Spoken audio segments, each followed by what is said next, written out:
Welcome back and good morning from Staten Island Central. We are your hosts, Jake Carlson and Molly Watsa, and today we will be discussing the recent progress in the New York City wall. The only wall Trump's gonna get. Oh, stop. Now let's pan to Molly as she gives us more information about this up-and-coming project.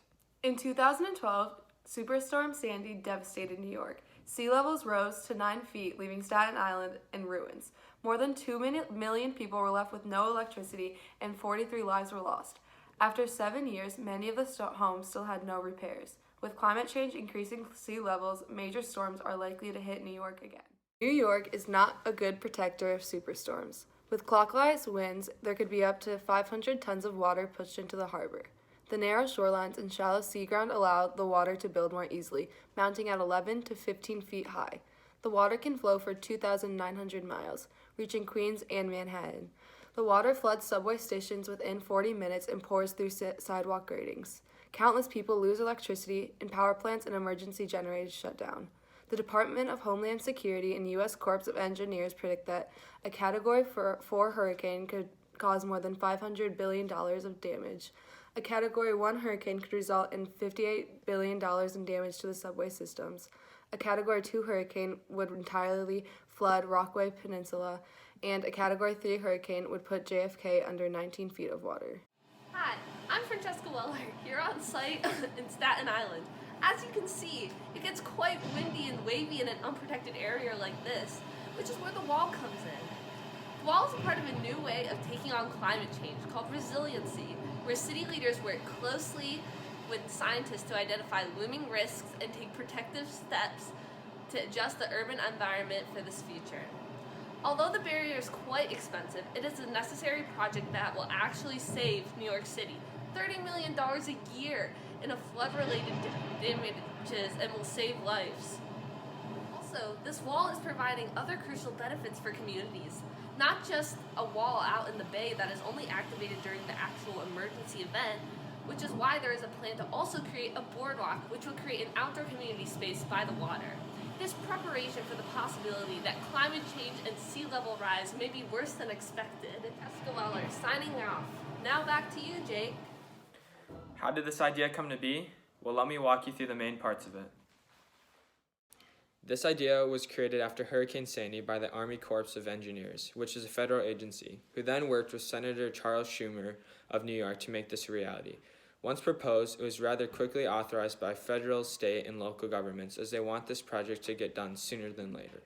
However, before this could happen, access to land for this project was needed and was made possible by the Natural Resources Management Act that Trump signed into law, which includes legislation by Representative Max Rose, who is a Democrat from Staten Island. Why did the Natural Resources Management Act affect this project? It includes Rose's legislation to provide a long-term easement of federal lands allowing construction and maintenance for the East Shore seawall on Staten Island. This seawall is a perfect example of federalism, more specifically cooperative federalism, where all three levels of government had to work together. National, state, and local governments all had to provide funding and had to work together to create the perfect legislation for this project. In total, the federal government paid around $376 million, following by the state with $145 million and the local government paying $58 million, with the total coming around $600 million. The seawall will be primarily composed of rock, geosynthetic bags filled with sand, and geotubes. Geotubes contain sand and water, while granite is the primary substance being used. In some instances, the bags may even be filled with local vegetation.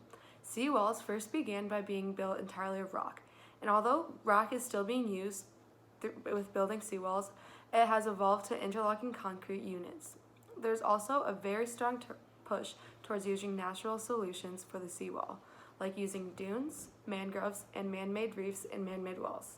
Matt Elliott, a coastal engineer, is more concerned about building the wall in an environmentally friendly sense rather than in an engineering sense.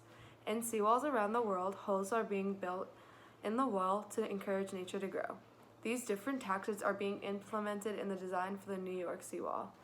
Before we continue on with the story, listen to this message from our sponsors, Eco Bracelet.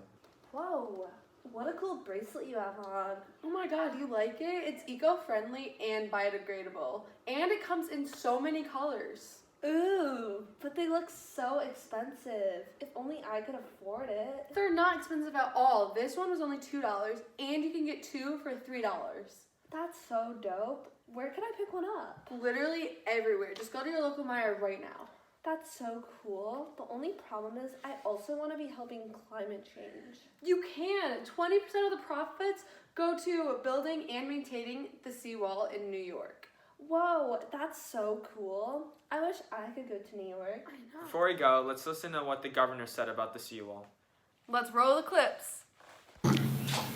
We have hurricanes in New York. We never had hurricanes. We have typhoons in New York. We never had typhoons. Floods in places we never had it before. There is a different weather pattern. Now, we can either say, I deny it, or it's all randomness, or you can learn from it, and you can grow from it, and you can get prepared for it. The function of the wall is to hold back the water. So you build a wall, you put a lot of big rocks in front of it, and now you have a wall that holds back the water. That's very nice. This is supposed to be 7 feet long, 7 miles long, this wall, okay? So that's a possible option. The state is going to pay $150 million towards the wall. And we're going to sign a bill. This is going to be something special, and it's something that people should pay attention to and really put some thought into it. Because at the end of the day, and I'll end where the borough president started, public service is about what? Public service is about using government as a vehicle to do good things. But it's not just public service. Every parent, every citizen has one fundamental obligation: to leave this place better than we found it, right? It's all about leaving. It's about leaving our children a better home than we found it. Leaving New York stronger, fairer, sweeter than we found it. And making them proud that this is their home. That's what this project should be all about to me. Now let's pan to some images of what this seawall will look like in the future.